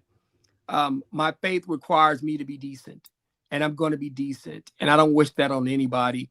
I do feel bad that happened in the way that it happened to him, but there are a lot of people that are not like me. they're going to feel the way they feel because they felt like that Mr. Kirk was very divisive, and he said some very hurtful things and some very some things that could really affect their lives in a negative fashion. And if they want to feel like that, they feel like that. Everybody has to feel the way they feel. But I do feel bad that it happened in a sense because I don't like to see people die in that fashion in front of their wife and their children. I don't think anybody should see that. My faith requires me to be empathetic and not to wish death on anybody. I feel like God is the only person who has a right to take a life, and because of my faith and that, I believe that. And so I wouldn't wish that on him, but at the same time, I do know that he was not somebody that everybody rocked with. Okay, David Z says 1 in 22 black males will commit murder. Does that make Charlie racist for stating that? It does not make him racist, but I think you also have to look at the bigger picture. A lot of that is because a lot of them are basically put on top of each other. When I say that, you have to murder somebody, got to be close to them.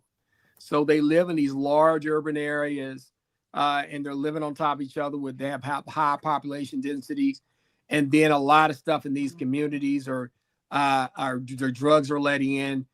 These communities have not been revitalized, and I'm not making any excuses for that behavior. The African American community itself needs to make sure that they have more traditional households so that the men can get in there and do what they're supposed to do, and the women can get in there and do what they're supposed to do. But it doesn't make him racist that he says 1 in 22 black men will become, that will commit murder. But it does make him racist when he says African Americans brains don't have the processing power. So that's kind of the same. Like I said, he can make statements that are not racist, and he can make statements that are racist.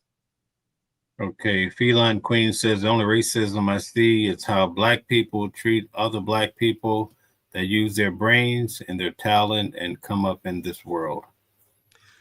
There's an argument to be made for that, but that's capitalism. That's what we were taught to do in this particular country.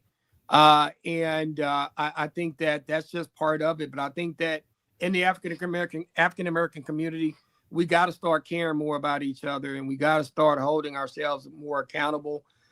When I ran for city council in Dallas, my slogan was "It's on us." So I don't look to other groups of people to get right before we get right ourselves. I think what we can control, we should control, and we shouldn't expect other groups of people to have sympathy for us. We shouldn't expect other groups of people to support us. Now, if they do, great. But I think that in today's world, as time goes on, I think it's unrealistic to think that that's going to happen for you as a group of people. So we got to internally work on some things to make ourselves better. And I definitely understand that, and I believe in that. And I practice that in my daily life. Okay. Cutie Pie says Republicans may talk, but Democrats actually have done harm to black people. I think what I can say there is both have done harm.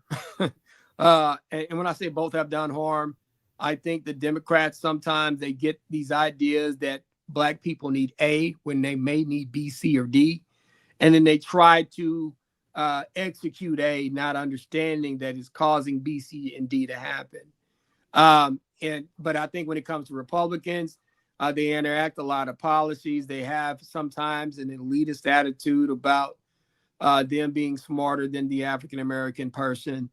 They also push policies at times that can hurt us. There's also wings of that particular Republican Party that are racist, and they're not afraid to tell you that they are. And so I think that both can be true.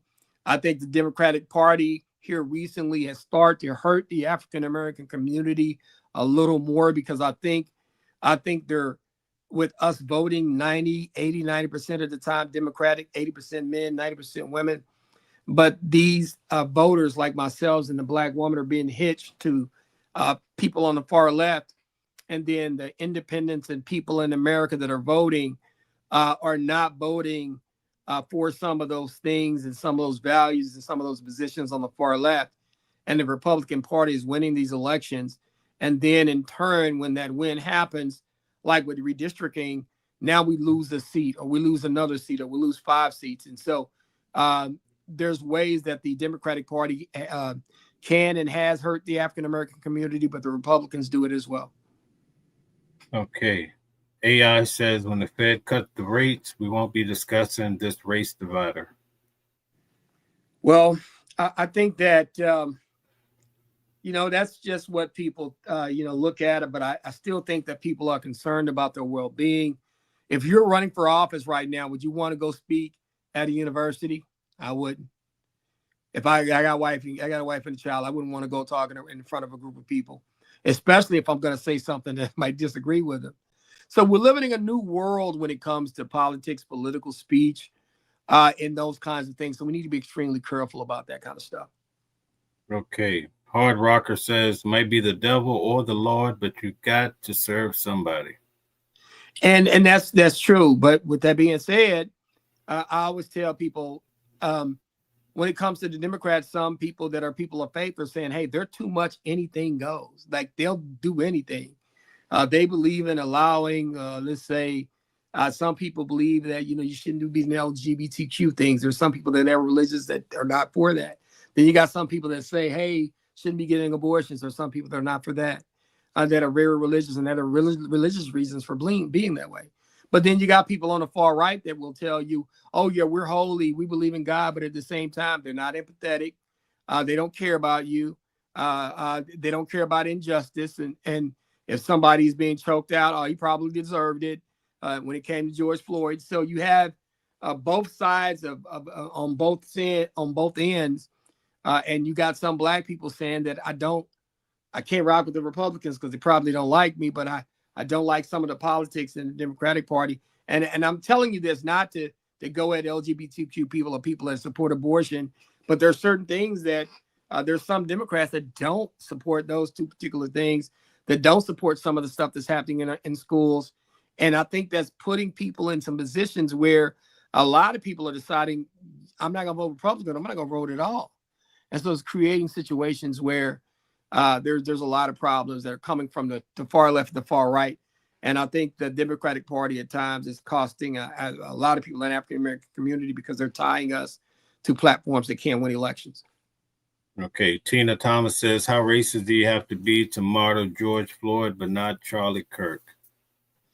And see, that's the thing. Those are the things that we have to understand. And this is where it gets real.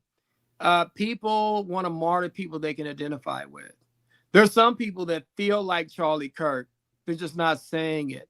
There's some people that come from that background of Charlie Kirk, and they're just not saying it, but they can feel him, and they quietly feel him, so they make him a martyr. Now they don't want to come out and say, yeah, I feel like exactly like he feels, but in their back of their mind, they feel like he feels, they can identify him, and so they want him to be a martyr.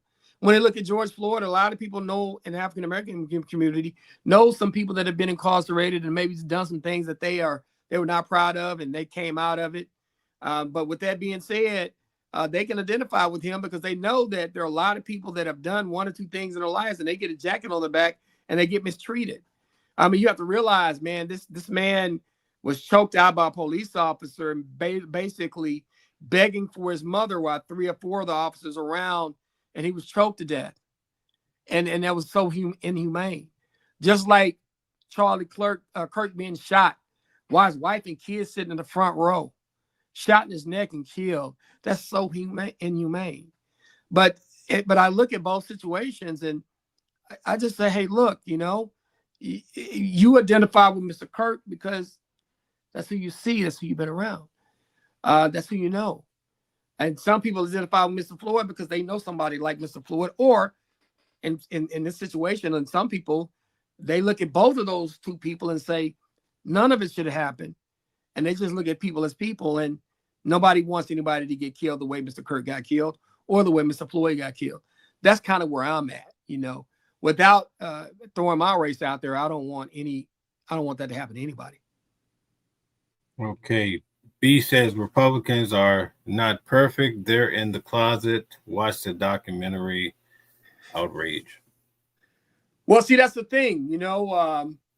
Sometimes when you have people on the far right, they don't want to talk about some of the stuff that's in house. Like, I'll give you an example, right?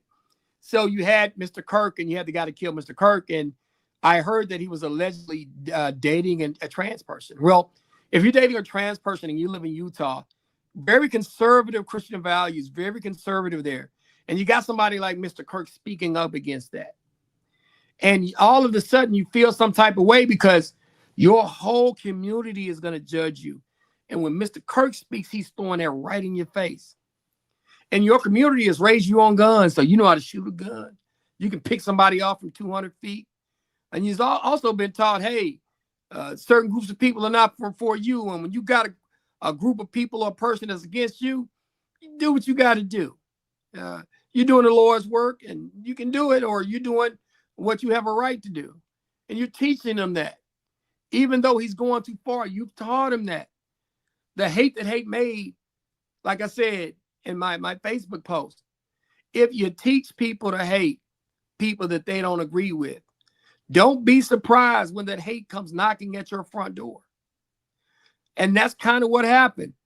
This was a Utah on Utah, Christian on Christian thing that had nothing to do with the liberal Democrats or people on the far left.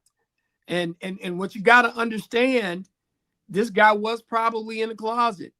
And just like in the Democratic Party, just like in the Republican Party, you have people that are espousing one thing but living a whole another life in another. Okay, St. Charles Travel says it's hard for me and others to feel bad about Kirk when so many Ukrainians and Palestinians are being killed every minute. One person is dominating the news now. I definitely understand. I know how some people feel about that. And I definitely understand that because some people, hey, man, they put that stuff first. What's happening in Gaza is extremely important to them. And I can definitely understand how they feel. But sometimes what happens in America, what's happening in my communities comes first to me. And that's just how I feel. I feel bad for the people in Gaza. I feel bad for what's going on over there. But I got my own fish to fry here in Dallas, Texas, in our underserved communities. And I have to spend my time and the resources making sure that I fight for my people in this community. And I think that people have to understand that it's okay to advocate for the people that look like you, that live close to you, that feel and think the way you feel. But at the same time, while you're advocating for them, if something does happen to you, don't be surprised when the other group that maybe you're advocating against is not mourning you. Okay. That's my thought. All right. All right. So we have someone trying to come up. I believe it's Reverend Green. If DJ Genesis, you want to let him come up to ask his question?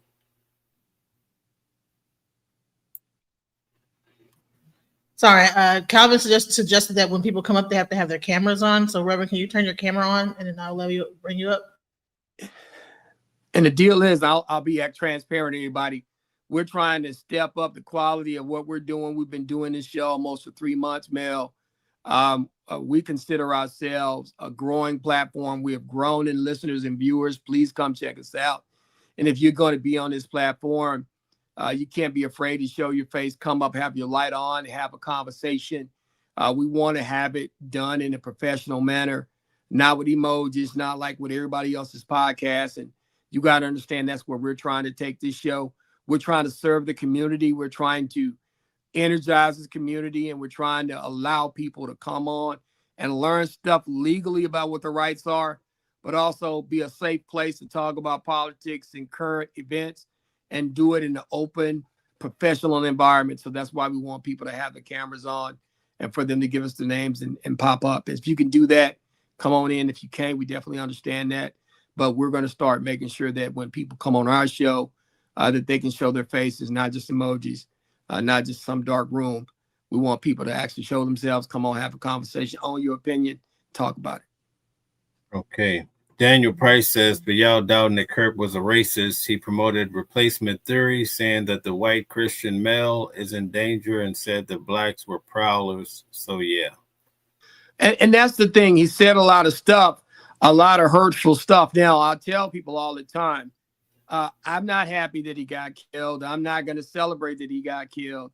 I'm kind of indifferent to the fact that he did get killed. I just hate in terms of that happening, that his wife and daughter had to see that, and that he's a human being. And I don't feel like any human being should leave this world that way.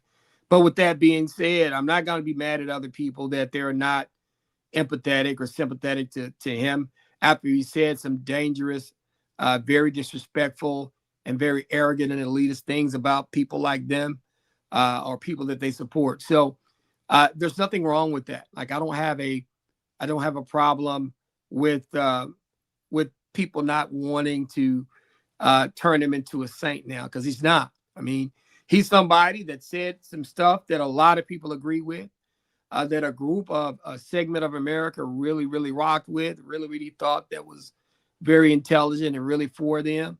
But also he said some things that were very hurtful and disrespectful to Supreme Court justices, to Dr. King, to African-American men and African-American women, and other groups of people. And it's okay to acknowledge that he did both. Okay. Chris Passmore says, never did Charlie preach hate. Just because Charlie spoke the facts and you didn't like the facts doesn't mean he was preaching hate. If facts hurt you, make a change. There's some times where he preached facts, and I'm very open and honest about that. Just because at times that he said some very denigrating things to African American, like the processing power argument he made about some people, how he disrespected a Supreme Court justice, how he's extremely disrespectful to Dr. Martin Luther King.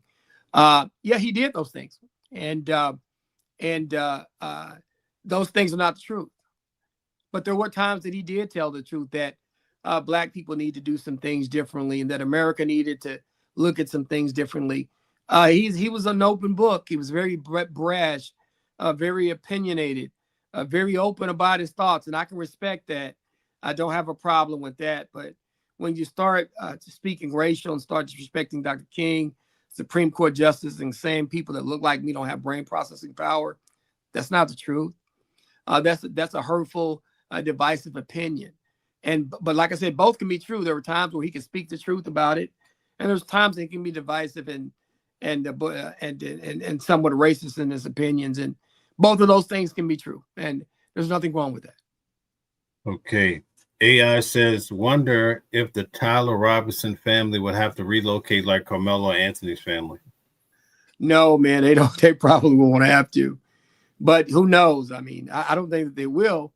And the sad part about that is, and I'll say this, they wanted it to be a liberal Democrat. They wanted to be an immigrant. They wanted it to be a Black person. They wanted it to be somebody who they could identify that was on the far left, so that they could have a battle cry. And even in the words of the Utah governor, they were wishing that had happened. And that's the thing. And then, like, for example, we had a conversation, and the sad part about it is the HBCUs, the historically Black colleges and universities, are getting death threats now after Mr. Kirk was killed, and we didn't have nothing to do with that. We had nothing to do with that. It happened in Utah, happened on a white campus. It was basically, as they say, y'all say Black on Black crime is white on white crime, conservative on conservative crime. So it had nothing to do with us. But once again, you got a lot of people that love Mr. Kirk and that want a race war in America that come from the right. They want to stoke the flames, and they want to make sure that a war, a race war, starts out behind what happened to Mr. Kirk. And the truth of the matter is, the only thing that y'all can really get mad about is that people don't feel empathy for somebody who really said some hurtful things toward them. I feel empathy because I feel empathy for all human beings, and my faith and my following of Christ requires me to feel empathy for people, especially when they die in the way that Mr. Kirk did. But at the same time, I can definitely understand how people who he says very hurtful things to and about don't have the same empathy, and I can understand that, and I can respect that. Okay. Priority Mail TV says all civil rights legislation for Black people came from the Republican Party. Facts. Say that again. You said all civil rights legislation for Black people came from the Republican Party. Facts. And I think that what people have to understand is these parties have kind of switched in terms of what's what. Almost is like yesterday's Republicans were today's Democrats, and today's Democrats were yesterday's Republicans. And so I think over time that some of that may be right, but it's a different kind of flavor now. Today's politics, a lot of things flipped over time, so that some of that could be true. Okay. Cutie Pie says, be specific about the harm Republicans have done to Black people. Be specific about the harm that Republicans have done to Black people. They invest a lot in private prisons. They passed a lot of laws that were extremely harsh toward African Americans. Wing of their party is racist, and they'll tell you that they are. They don't want to deal with Black people. They've done some things toward African Americans that have not really benefited us. But I could say that about some of the Democratic policies as well. And then on top of that, naturally, and I'll say this, some of it is racial, and some of it is economic, and some of it is power. African American people have not particularly voted for the Republican Party in a lot of these elections. Therefore, the policies that they pass are not going to benefit us.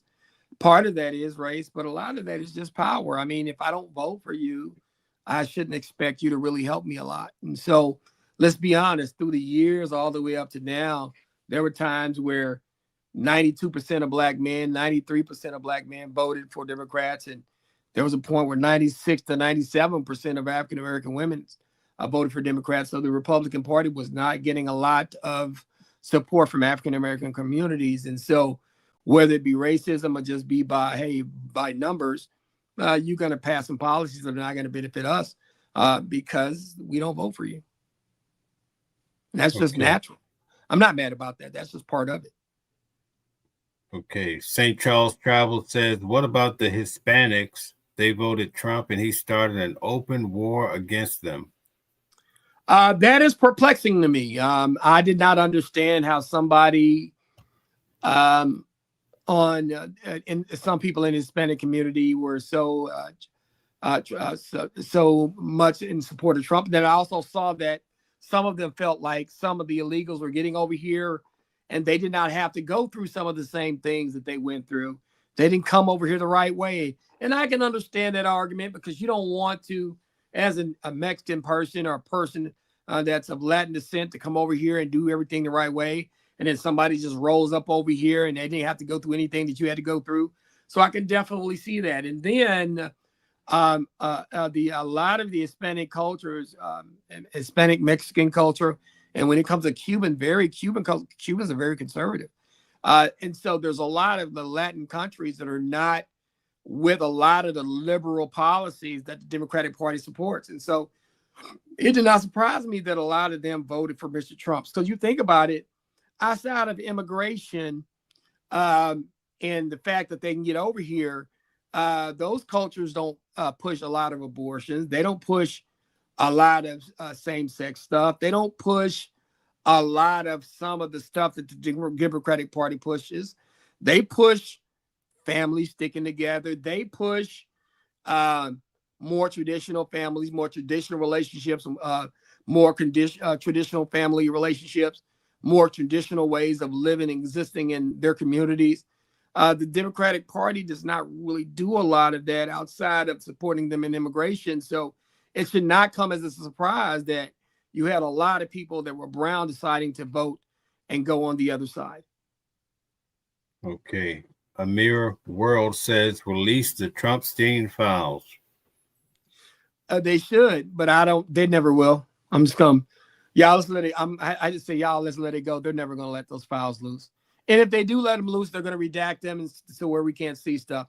I think that there is something there, not just for Trump, but I think there's going to be some stuff in there for people on both sides of the aisle that are going to have a problem. Okay. Melvin Hawkins says, you have more whites killing whites in rural America, in cities and towns that aren't near larger media outlets. You hear more about crimes in major cities than you do in small cities and towns. Well, because once I say I said before, people are living on top of each other. People are living on top of each other. And so what do what's going to happen? Because there's going to be more crime. And more population density is going to create more crime. And that's just kind of what it is. And then on top of that, some of the smaller places have better values, or they know each other. Their life is slower, and some of the outside world has not creeped in to their communities as much as the big cities. So I can definitely understand that. Okay. Jay Nice W said Trump promised to release the files.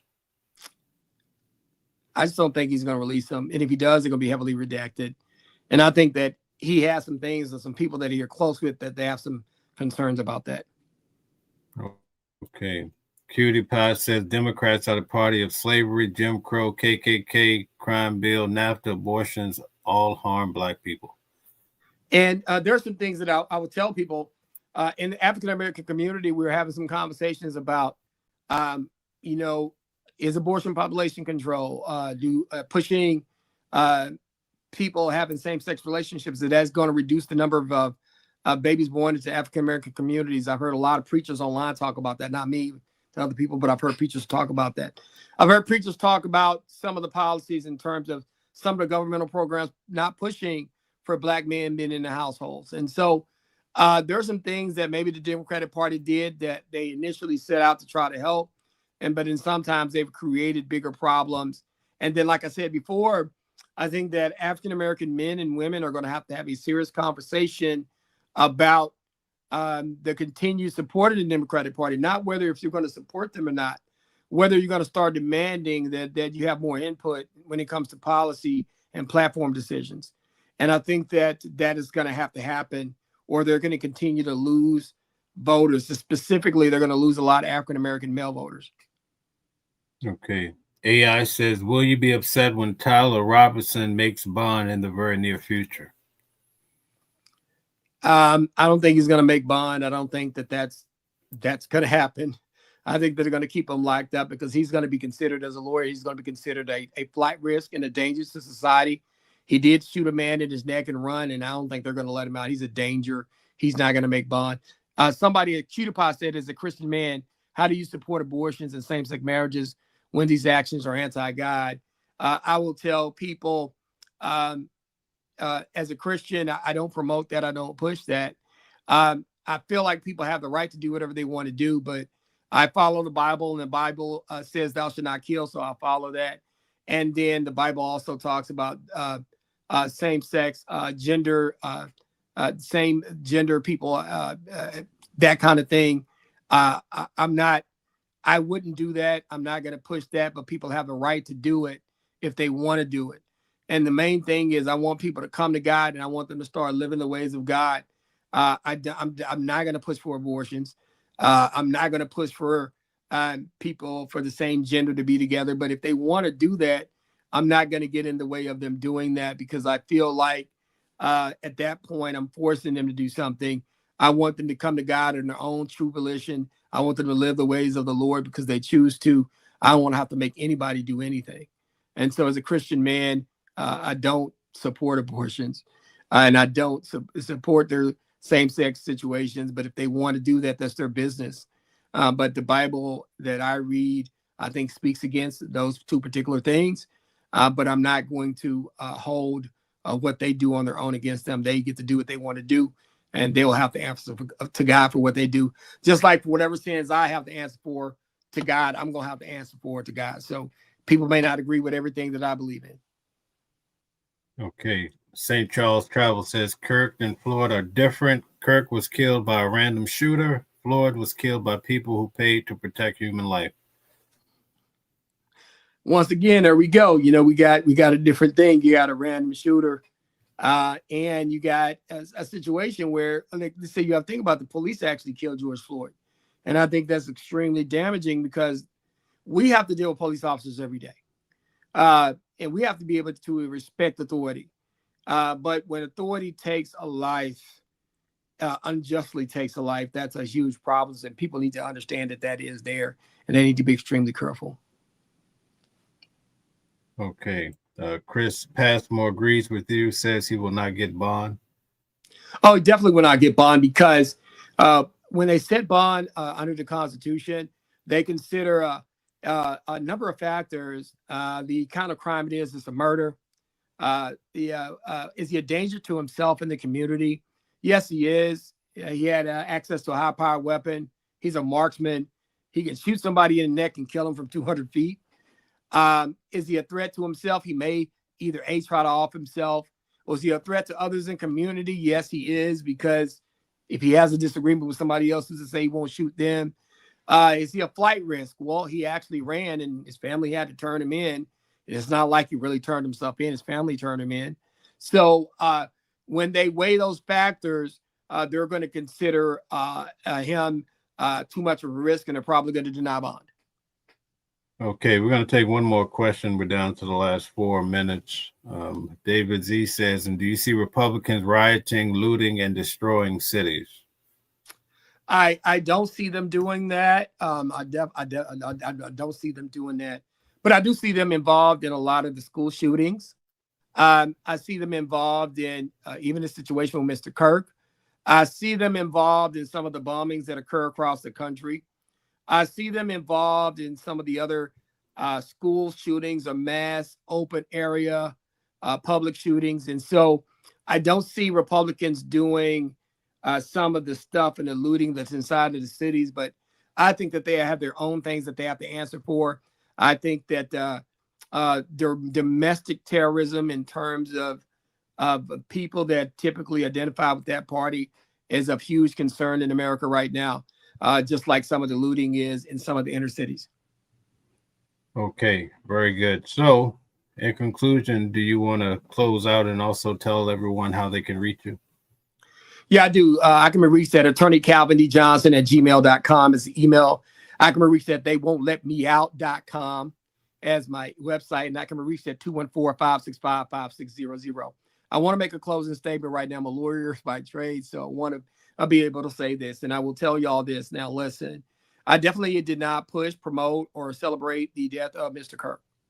I don't think anybody should die in that way, because my faith does not allow me to feel like it's okay to shoot somebody in the neck and kill them in front of their wife and their kids. That's not what I am. That's not who I am. That's not who I support. I've even had people on the left get mad at me because they feel like, hey, you shouldn't be sorry for somebody who hates you. He wouldn't have any empathy for you. Well, I don't base my empathy on what somebody else does. I base my empathy on what I've been taught by my grandmother, Miss Mary Johnson, who was a remarkable woman. She told me to point to God, trust God, and follow the ways of the Lord. The Lord does not allow me to be vengeful. It does not allow me to push or promote anybody losing their life or being gleeful about loss of life, because I feel like he's the only person that has a right to take a life. But with that being said, I can understand by a lot of people across this country how hurt they were by Mr. Kirk. Some of the things that he said, how hurt they were by that. I can understand that them pushing him back on the narrative that he was a martyr and that people should really be looking at him like he was a hero. And I definitely understand that coming from other people in this country. And I think that I'm one of the few that's willing to admit that both can be true. Do I have empathy for Mr. Kirk? Only because he has a wife and children, and I hate to see anybody that die like that. But as far as him as a person, I don't respect him much as a person. I'll just be honest with you. But as a person, he does not deserve to die that way. But with that being said, there are a lot of people in this country who he's made some very hurtful comments toward: Dr. King, Supreme Court justices, groups of African-American, groups of women, groups of people from the LGBTQ community, groups of people that are not on the right. He's made a lot of comments, a lot of hurtful things toward, and I can definitely understand how they feel. So with that being said, at the end of the day, America, we need to be very careful with our words. We need to be very careful about how we approach and who we say is responsible for something that happens in this world. We better start finding out who did what before we start racing to conclusions, because in today's world, it's not going to be a situation where violence is going to go one way. It's going to go both ways. And if we don't do something about that as citizens and people who profess themselves being people of faith, we're going to have a problem. We need to fix America, and we need to stop this rhetoric now. We need to start talking to each other, and we got to start getting back to being one country. And I'm hoping that happens. St. Charles Travel says, if you go national, you have my vote. Thanks to Charles. We appreciate you coming to our show. Once again, to the family of Mr. Kirk. I hate that his wife and his daughters, children have to see that. We really hate that. But with that being said, I definitely understand how a large group and contingent of people in this country did not rock with him and were hurt, very, very hurt by some of the things that he said, and were appalled and offended by some of the stuff he said while I was living. Both can be true, and we don't have to run from that. That's all I got. All right. Thank everyone for tuning in, and also tune in to DJ Genesis of Detroit. Support her channel as well, and we thank you all. We look forward to seeing you next week. Thank you, Calvin, for all you do, and thanks for all the truth you drop on us. Hey, man, this is a place, Mel, you would know we've been doing this almost 3 months. Everybody, we do this 7 p.m. Every Sunday night, 7 p.m. Central Time, 8 p.m. New York time. And we're going to be a place where we can have these real conversations. Like I tell people all the time, people will assume that because I'm African-American, I'm a Democrat, or I'm going to lean far to the left. And there are times where I'm going to give people on the right their kudos. If they're doing something that's positive, I'm going to say it. If there's something on the left, they're doing something positive, I'm going to say it. But if they're doing something hurtful on the left, I'm going to say that too. I'm going to give people their credit when they're due. I'm not going to be this guy that's, anti-Trump, anti-MAGA. I do have some concerns about some of their behaviors, but I do understand how some of the people feel the way they feel over there, just like you got to understand how some of the people feel on the left. So we just want to continue to do this, continue to be an open space, an open place where people can talk, so we can get back to our country being a decent place to live. Thank you.